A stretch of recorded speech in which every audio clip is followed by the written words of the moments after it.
नमस्कार, बहुत स्वागत है आप सभी का। मैं हूं आपके साथ ज्योति यादव। देखिए, हरियाणा विधानसभा के बजट सत्र की आज 11वें दिन की कार्यवाही समाप्त हो गई है, जहां सीएम नायब सिंह सैनी ने बजट पर उठाए गए सवालों के जवाब दिए। उन्होंने विपक्ष को निशाने पर लिया। सीएम ने कहा कि आईना जब भी उठाया करो, पहले खुद को देखा करो, फिर दिखाया करो। जिनका कोई आधार नहीं, वो बजट को निराधार बता रहे हैं। इस दौरान उन्होंने मास्टर का किस्सा भी सुनाया। उन्होंने कहा कि वर्ष 2025 से 26 के अंत में राजस्व घाटे का आंकड़ा 1% से भी कम रहेगा। हमारी कोशिश है कि राजस्व घाटे को भी तिगुनी गति से कम करें। और सीएम ने कहा कि मैं वचन देता हूं कि हम अपनी सभी घोषणाओं को बजट 2025 से 26 की प्रस्तावित धनराशि 2,05,017 करोड़ रुपए से ही धरातल पर क्रियान्वयन करके दिखाएंगे। मुख्यमंत्री के भाषण के बीच हुड्डा बोले तो मंत्री अनिल विज भड़क गए। हुड्डा ने कहा कि गुरु गुड़ हो गया है और चेला शक्कर हो गया है। उन्होंने मुहावरे का यहां पर सहारा लेते हुए कटाक्ष किया है। इस बीच कांग्रेस विधायक बीबी बत्रा ने कहा कि आपको जिसने बजट भाषण लिख के दे दिया है उसको सुधारने की जरूरत है। इस पर सीएम ने नाराजगी जताई। फिर बत्रा ने माफी मांगी। इस बीच ईद की छुट्टी कैंसिल करने पर भी हंगामा हो गया। कांग्रेस विधायक आफ्ताब अहमद ने यह मुद्दा उठाया। हुड्डा ने भी कहा है कि ये गलत है। इस पर सीएम नायब सिंह सैनी ने कहा कि इसे सदन में मुद्दा ना बनाया जाए, यानी कि आज कहीं ना कहीं ये जो चर्चा है यहाँ पर हल्की फुल्की नोकझोंक भी देखने को मिली है। और यहाँ पर नायब सिंह सैनी जो है, अब तक विपक्ष ने जितने सवाल किए थे, जिस तरीके से विपक्ष जो है प्रदेश सरकार को घेरता हुआ नजर आ रहा था, उसको लेकर तमाम आज जो सवालों के मुख्यमंत्री नायब सिंह सैनी ने जवाब दिए हैं।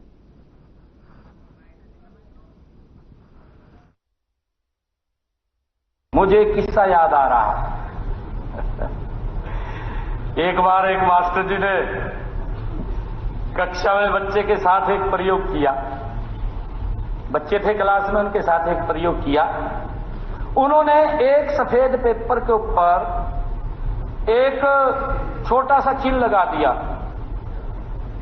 पॉइंट बना दिया और पॉइंट बना करके उसको दीवार के ऊपर टांग दिया। बच्चों को कहा, उनको पूछा कि बच्चों बताओ इसमें क्या नजर आ रहा है। बच्चे कहने लगे जी हमें तो कहा इसके अंदर ये बिंदु नजर आ रहा है, जो बिंदु लगा हुआ है।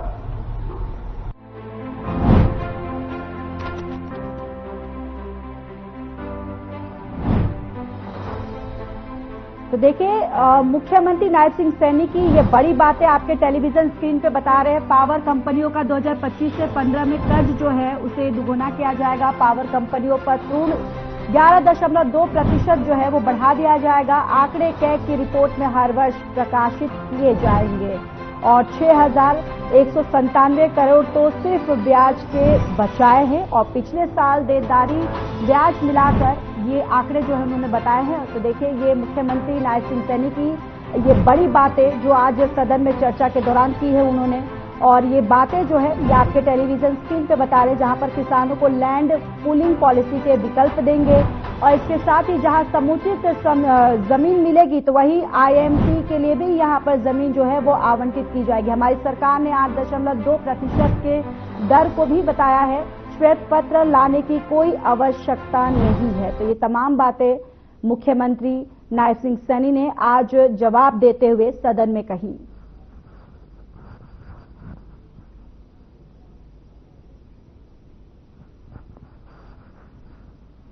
तो देखिए, आज विधानसभा की जो कार्रवाई का 11वां दिन था और आज तमाम इन सवालों के जो विपक्ष जो है अब तक घेरता हुआ नजर आ रहा था। जिस तरीके से विपक्ष ने कई सवाल जो है किए थे और मुख्यमंत्री नायब सिंह सैनी ने कहा भी था कि मैं इन सारे सवालों का जवाब जो है 27 मार्च को दूंगा। और आज उन्होंने तमाम जो भी सवाल थे आज यहां पर उन्होंने जवाब देते हुए, और एक अलग ही उनका बॉडी लैंग्वेज भी देखने को मिला मुख्यमंत्री नायब सिंह सैनी का। साथ ही साथ उन्होंने मुहावरे का भी यहां पर इस्तेमाल किया जवाब देते हुए। और तमाम ऐसे जो मुद्दे थे, तमाम जो बिंदुओं पर जिस तरीके से अब तक विपक्ष की तरफ से जो कांग्रेस की तरफ से सवाल जो दागे गए थे प्रदेश सरकार पर, उन तमाम सवालों का आज मुख्यमंत्री नायब सिंह सैनी ने जवाब दिया है। तो चलिए इसी पर खास चर्चा करने के लिए हमारे गेस्ट भी जुड़ चुके हैं। तारुफ करवा देती हूँ। रामलाजी शर्मा प्रवक्ता बीजेपी, योगेश सिहाग प्रवक्ता कांग्रेस, वीरेंद्र शर्मा प्रवक्ता आम आदमी पार्टी से हमारे साथ जुड़ चुके हैं। आप तीनों का बहुत बहुत स्वागत है।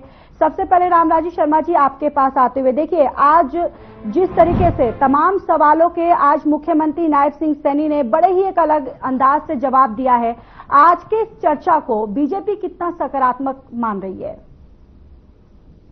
देखो, जिस तरह से हमारे बहुत ही लोकप्रिय मुख्यमंत्री, युवाओं के हृदय सम्राट, छत्तीस बिरादरी के चहेते, सभी को साथ लेकर चलने वाले और जनता की सेवा में 24 घंटे समर्पित रहने वाले हमारे मुख्यमंत्री जी ने विपक्ष के हर एक प्रश्न का जवाब दिया। और मैं आपको बताना चाह रहा हूं, वो वेल एजुकेटेड हैं, एडवोकेट हैं, लॉ ग्रेजुएट है हमारे मुख्यमंत्री जी, और बड़ा अनुभव है उनका। तो विपक्ष भी मेरे हिसाब से उनकी बातों से संतुष्ट होगा। और वैसे मान लो शोर मचाना चाहे वो अलग बात है, और हमारी पारदर्शी सरकार है। और माननीय मुख्यमंत्री जी ने जिस तरह से बजट पेश किया, हमारे मातृशक्ति को मजबूत किया, हमारी युवा शक्ति को मजबूत किया। ये बजट हमारा किसान कल्याण, नारी सशक्तिकरण, युवा उत्थान, ये हमारे टॉप एजेंडे रहे। और हमारी बहनों को जिस तरह से मजबूत किया, 2100 रुपये महीना भी मिलेगा और ब्याज मुक्त लोन भी मिलेगा, और 50 लाख नौकरियों का हमने टारगेट रखा है। 50 लाख नौकरियां भी हम अर्जित करेंगे। और जिस तरह से कृषि, शिक्षा, खेल, बुनियादी ढांचा मजबूत होगा, रोजगार के और ज्यादा अवसर हम अर्जित करेंगे। स्वास्थ्य पर भी माननीय मुख्यमंत्री जी ने कोई कसर नहीं छोड़ी। और मैंने कई बहनों से बात किया, हम ग्रामीण अंचल से आते हैं, तो हमारी बहनों से मैंने पूछा, मैं बहनों, माननीय मुख्यमंत्री जी ने जो बजट पेश किया, आप क्या कहना चाह रहे हो? तो उन्होंने कहा, भाई हमारे बड़े भाई, विश्व के सबसे लोकप्रिय और ताकतवर प्रधानमंत्री आदरणीय नरेंद्र मोदी जी ने हमारे लिए वो कर दिया जो कोई नहीं कर पाया। 33% हमारे को आरक्षण दिया, और मुस्लिम बहनों के लिए जो 3 तलाक जो बड़ा कष्टदायक था वो खत्म किया। बीमा सखी योजना, नमो ड्रोन दीदी योजना, और अब लाडो लक्ष्मी योजना हमारे मुख्यमंत्री जी लेकर आए।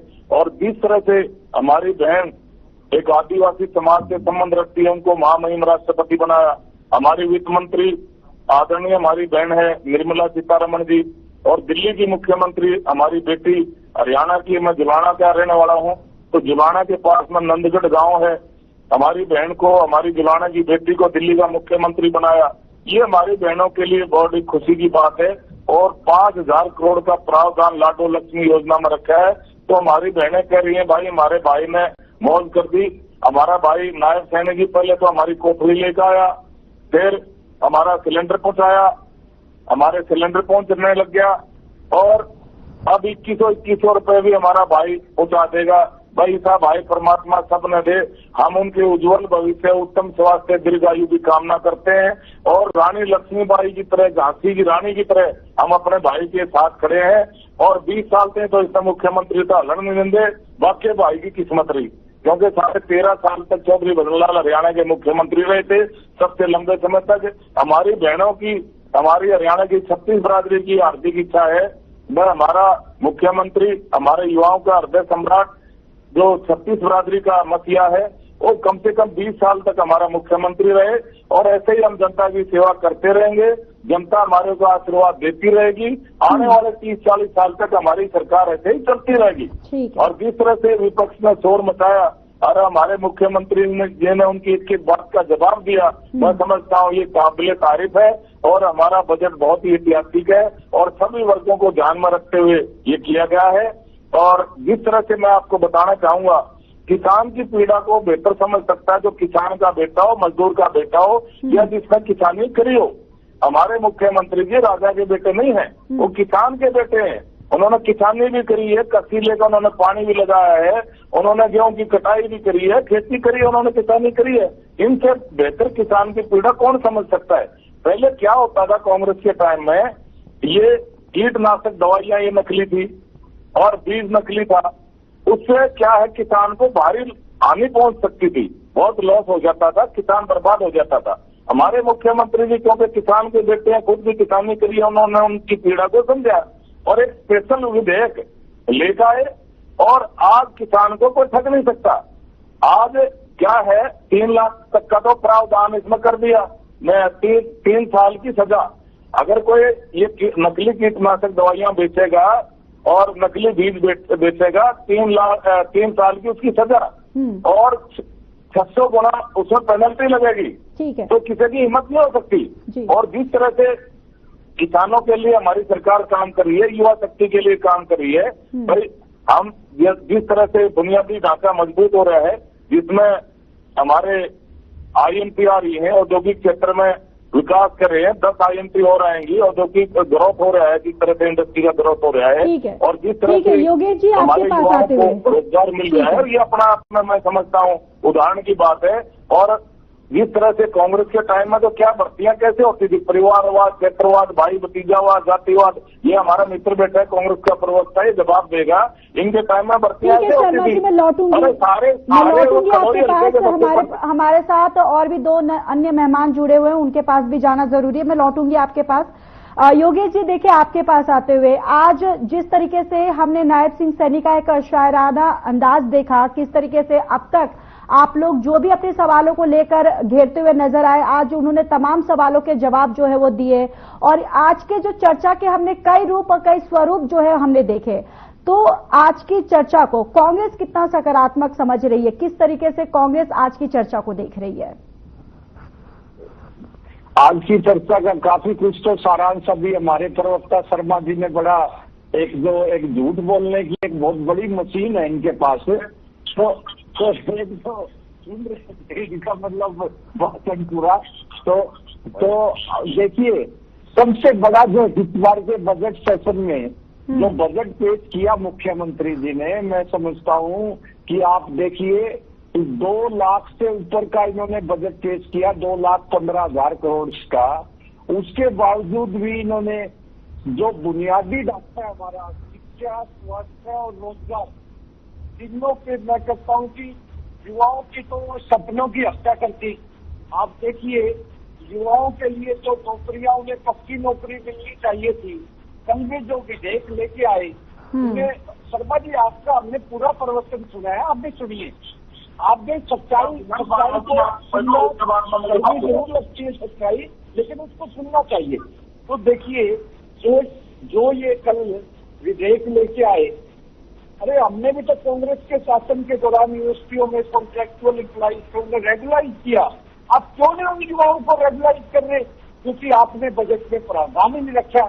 युवाओं को आपने एक रास्ता दिखा दिया कि हम तो आपको सिर्फ जो HKRM के माध्यम से सारी उम्र तक 15-20 हजार रुपए दे सकते हैं, और जो पक्का रोजगार देंगे ग्रुप A और B में, वो गुजरात से या बाहर से जो टैचिया पकड़ी जाती है इनके स्टाफ सिलेक्शन में, सबऑर्डिनेट में, पूरे प्रदेश देख चुका है।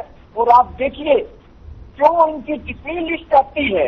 हरियाणा के नौजवान क्या कैपेबल नहीं है?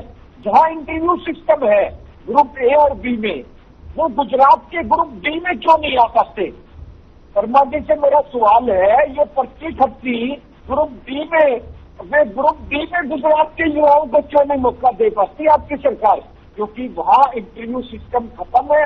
ग्रुप A और B में आपकी पर्ची खर्ची क्या चल रही है? और दूसरा मैं इस बात पे आऊंगा, आप अभी इतने बड़ा जो गुणगान कर रहे थे, आप देखिए युवाओं का, आपने देखा जो सपनों की हत्या की, रेडियो में बंद के हमारे युवा आए अमेरिका से, मुख्यमंत्री जी ने एक शब्द उनके लिए दे भी हमारे नागरिक है, हमारे अपने परिवार के लोगों के लिए उन्हें कोई काउंसलिंग नहीं, कोई उनके लिए रोजगार की व्यवस्था नहीं। हरियाणा में जब उन्हें रोजगार नहीं मिला तो ही तो वो दूसरे देश में इलीगल तरीके से गए हैं। आपने क्यों नहीं, हरियाणा में 11 साल से आपकी सरकार है, आपका विजन तो साफ नजर आ रहा है बजट में। आपने बेरोजगार युवाओं के लिए जो पक्की भर्ती के संसाधन आपने मान लिया, हम पक्की भर्ती देंगे नहीं, जो कुछ देंगे वो सिर्फ ए और बी में इंटरव्यू सिस्टम से टैक्सी माध्यम से हम भर्ती देने जा रहे हैं। ठीक है। दूसरा आप देखिए, शिक्षा का बजट आपने घटा दिया, यूनिवर्सिटीज में आपने, स्कूलों में अध्यापक नहीं है। सरकार ने खुद मान लिया इस बजट के दौरान कि हमारे पास 60% पद खाली पड़े अध्यापकों के, और उसके लिए कोई प्रक्रिया नहीं, कोई बजट में प्रोविजन नहीं रखा। अगर आपने एक साल में अगर भर्ती कैलेंडर जारी करना होता और अगर उनकी रेगुलराइज भर्ती करनी होती तो उनके लिए बजट में प्रावधान भी होता। ठीक है। वीरेंद्र शर्मा का आपने घटा दिया है जी, स्वास्थ्य का आपने बजट को कम कर दिया, और जो महिलाओं के लिए कह रहे हैं कि उनका भाई, अरे हम तो उम्मीद करते हैं आपकी सरकार टिकटें कब देगी मुख्यमंत्री नायब सैनी को। मैं तो अब भी प्रार्थना करता हूं उन्हें शक्ति दे। आज भी जो मुख्यमंत्री का संवैधानिक पद होता है, परंतु आज भी उनके पद की जो फाइलें, जब तक इनके जो आरएसएस के या खट्टर साहब के प्रतिनिधि यहाँ जो बैठे हैं सचिवालय में, जब तक वो चेक नहीं कर लेते, फाइनलाइज नहीं करते, ठीक है योगेश कोई जी, ठीक शक्तियां है। नहीं है मुख्यमंत्री को कि वो कुछ भी काम कर पाए। हम तो उन्हें चाहते हैं उन्हें उनका अधिकार मिले। हम भी ये मांग करते हैं कि जो मुख्यमंत्री का पद है, आपके विधायकों ने उन्हें चुना है, उन्हें संवैधानिक अधिकार दीजिए आप। ठीक है। वीरेंद्र शर्मा जी, आपके पास आते हुए आम आदमी पार्टी का वो टिप्पणी जानना चाहूंगी कि जिस तरीके से आज चर्चा हुई है सदन में, तो आम आदमी की तरफ से क्या कुछ टिप्पणी? देखिए, सबसे पहले आपके चैनल के माध्यम से पूरे हरियाणा प्रदेश की जनता को, दोनों मेरे प्रवक्ता साथियों को और आपको नमन करते हुए अपनी बात शुरुआत करता हूँ। देखिए, रामराज जी शर्मा बड़े वरिष्ठ साथी हैं, समझदार हैं, और लेकिन इनका जो बातचीत करने का, जो अपने विचार रखने का जो तरीका है, शायद इनको लिख करके दिया जाता है कि आपने ये जाकर के चैनल पे बैठ करके आपने सब पढ़ देना है। बात होती है विधानसभा सत्र की और बात करते हैं प्राइम मिनिस्टर नरेंद्र मोदी जी की। नरेंद्र मोदी जी को पहले ये मानती है, ये मानती है। हम अगर विधानसभा की बात करें तो अच्छा रहेगा। दूसरा, जिस तरह से सीरियसनेस विधानसभा के पूरे स्तर में इनके नेताओं की नजर आई, उससे ये साबित होता है कि भारतीय जनता पार्टी के तमाम विधायक हरियाणा जनता के लिए, हरियाणा के लोगों के लिए, हरियाणा की जो आम मूलभूत सुविधाएं हैं उनके लिए विधानसभा में जितने वो सीरियस दिखने चाहिए थे उतने नजर नहीं आए। कारण इसका यह है कि कोई जलेबी की बात करता है तो कोई गोबर की बात करता है। मैं तो कहता हूँ इतने बड़े कद्दावर नेताओं को शर्म आनी चाहिए। हरियाणा की जो नई, जो आने वाली पीढ़ी है वो इनसे क्या सीख लेंगी। इनको होना चाहिए था कि शिक्षा के ऊपर बात करते, स्वास्थ्य के ऊपर बात करते, रोजगार के ऊपर बात करते। हरियाणा प्रदेश के अंदर आज के समय में 3 बहुत बड़े मुद्दे हैं। उसमें शिक्षा बहुत बड़ा मुद्दा है, स्वास्थ्य बहुत बड़ा मुद्दा है, रोजगार बहुत बड़ा मुद्दा है, और आए दिन जो हरियाणा प्रदेश में जो लूट हत्याएं और डकैती होती है वो बहुत बड़ा मुद्दा है। इन तीनों मुद्दों के अंदर हरियाणा प्रदेश के अंदर माननीय खट्टर, मनोहर खट्टर जी की सरकार बिल्कुल विफल और फेल रही है, और अब नायब सिंह सैनी जी इन्हीं चीजों के ऊपर कोई कंट्रोल नहीं कर पाए हैं। आप कोई भी अखबार का पेज उठा करके देख लीजिए, हर रोज आपको कहीं ना कहीं सरेआम गोली चलने की न्यूज मिलेगी, कहीं ना कहीं मर्डर की खबरें मिलेंगी। सरेआम महिलाओं को मारा जाता है, युवाओं को मारा जाता है, बुजुर्गों को प्रताड़ित किया जाता है। तो इस तरह के इनका लॉ एंड ऑर्डर की स्थिति कहाँ है? अभी जितना मर्जी प्रचार और प्रचार करते रहे बहुत बड़े हिंदुस्तान के नेता, विश्व के परिचित नेता, उन बातों से कोई काम नहीं चलता। जिसका बेटा चला जाए, जिसकी बेटी चली जाए, जिसका युवा साथी का सरेआम मर्डर कर दिया जाए, उनके घर वालों से पूछ करके जाकर के पूछो कि नायब सिंह सैनी की सुरक्षा व्यवस्था वो कैसे बताएंगे। विधानसभा की बात करें तो शिक्षा का बजट उन्होंने कम करने का काम किया, शिक्षा के ऊपर कोई ध्यान इन लोगों ने दिया नहीं। 5,00,000 स्कूल बंद करने का काम किया, और हाईकोर्ट ने इनको फाइन जुर्माना लगाने का काम किया। कृषि का बजट कम करने का काम किया, जिसमें बड़ी नोकझोंक की भूपेंद्र सिंह हुड्डा ने सवाल जवाब किए, इनके पास कोई आंसर नहीं था। उसके बाद में स्वास्थ्य का इनके पास कोई वो नहीं है। हरियाणा प्रदेश के इंटीरियर रोडों की अगर बात करेंगे तो ये समझ नहीं आता कि गड्ढे हैं या रोड हैं। एक दिन बनाते हैं, 3 दिन बाद वो अगर जाकर देखोगे उसके हालात पहले से भी बेहतर हो जाएंगे। तो जैसे ही बनाएंगे तो उसके बाद टूट जाएगा। इसके पर कोई समाधान नहीं है। इनके पीडब्ल्यूडी मंत्री ऐसे ही घूमते रहते हैं। इनके बहुत सीनियर नेता कहते हैं मुख्यमंत्री ठीक है, शर्मा जी जवाब दीजिए। देखिए, कांग्रेस की तरफ से और आम आदमी पार्टी की तरफ से बोला जा रहा है कि पहली बात तो लॉ एंड ऑर्डर का है, उस पर भी एक सवाल उठाया गया कि कानून व्यवस्था जो है वो पूरी तरह से फेल है हरियाणा में। और साथ ही साथ कांग्रेस की तरफ से ये जवाब बोला गया है कि यहाँ पर रोजगार जो है वो नहीं दिया गया है और युवाओं के सपनों को यहाँ पर खत्म किया गया है। देखो, मैं पहले तो लॉ एंड ऑर्डर पे बात करूंगा। ये हमारे छोटे भाई ने कहा, मैं आपको बताना चाहूंगा, अभी कुछ दिन पहले हमारे माननीय मुख्यमंत्री जी ने होम डिपार्टमेंट की मीटिंग ली थी। उसमें ACS home, DGP, CID chief और पुलिस कमिश्नर और अन्य वरिष्ठ अधिकारीगण शामिल थे। उन्होंने सख्त लहजे में कहा था, अपराधियों या तो सुधर जाओ या हरियाणा छोड़ दो या परिणाम भुगतने के लिए तैयार रहो।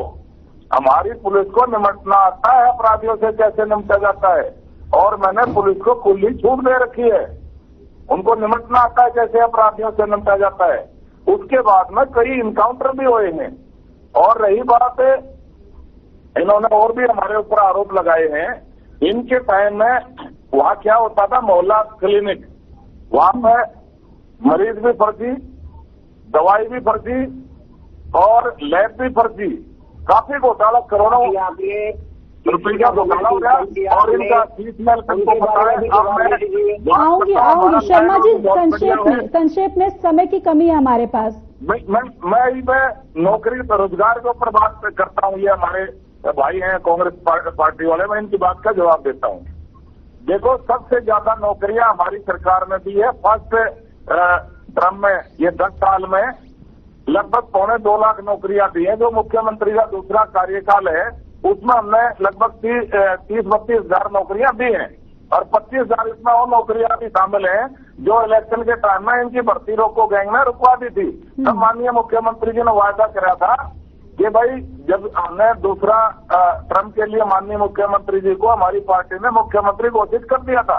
ये भगवान की कृपा से, जनता जनार्दन के आशीर्वाद से तीसरी बार हमारी सरकार आएगी। दूसरी बार मैं पदभार बाद में ग्रहण करूंगा। पहले अपने भाई बहनों को मैं रोजगार दूंगा और उन्होंने दिया, उन्होंने वायदा निभाया। हमारे मुख्यमंत्री जी जुबान के धनी है। दूसरा मैं आपको बताना चाहूंगा, ये उन्होंने कहा था ठेकेदारी प्रथा का। हमारी सरकार ने, इनके टाइम में ठेकेदारी प्रथा होती थी। मुख्यमंत्री अपने क्षेत्रों को ठेकेदार अपॉइंट करता था, वो पैसे लेके। ठीक है योगेश जी, छोटा सा कमेंट, योगेश जी छोटा सा कमेंट, आखिरी कमेंट योगेश जी। कौशल रोजगार निगम ले जाए और एक स्पेशल भी बैग उनके पक्ष में माननीय मुख्यमंत्री जी लाए और उनको रिटायरमेंट तक रोजगार की गारंटी दी। सबसे ज्यादा रोजगार हमारी सरकार ने दिया बिना खर्ची, बिना पर्ची के मेरिट के आधार पर। ठीक है योगेश जी, मुख्यमंत्री जी, योगेश जी आखिरी एक लास्ट कमेंट इस पर। देखिए मैडम, जहाँ तक अभी इन्होंने रोजगार की शर्मा जी बात कर रहे हैं, आप उन्हें रेगुलर का स्केल क्यों नहीं दे रहे? आप इसका मतलब 58 साल तक का आप क्यों मार रहे हो युवाओं का? आप उन्हें रेगुलाइज कीजिए। हम इसका स्वागत करते हैं। अगर विधानसभा में ये विधेयक आता कि सब, आप रुकिए, हम ये विधेयक आता कि हम इन्हें रेगुलराइज कर रहे हैं, बिल्कुल हम स्वागत करते हैं इस निर्णय का। आप क्यों शोषण कर रहे हो युवाओं का? ठीक है, चलिए वक्त समय बस इतने की इजाजत देता है। आप तीनों का बहुत बहुत धन्यवाद इस चर्चा में शामिल होने के लिए। चलिए इस बुलेटिन में इतना ही। बाकी देश और दुनिया की तमाम बड़ी खबरों के लिए जुड़े रहिए हमारे साथ। नमस्कार।